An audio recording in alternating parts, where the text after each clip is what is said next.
पूर्वतन OTDC chairman स्वर्गत doctor ज्योतिष्कर Mahapatra प्रथम साधवार्षिकी और स्मृतिसभा स्थानीय ब्रिट कल्याण मंडपठारे बुधवार सन्धार अनुष्ठित हो जाइए। सभार कवि प्रशांत दास पौरोहित्य करथिबा बेले कवि श्रीदेव प्राककथन रखिथिले।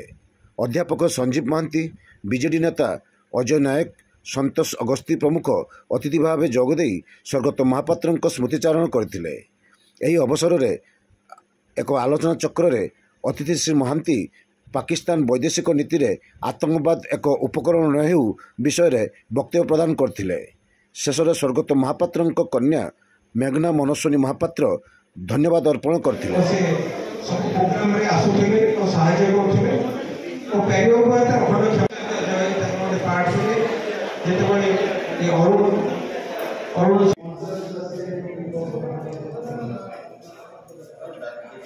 हमको से प्रायतः से ओपीडी से गोटे 3-4 हजार टका 3-4 हजार टका से सब प्रोग्राम रे आसुथिले तो सहायता करथिले और पेरियो पर अपन क्षमता पार्ट से जेते बळे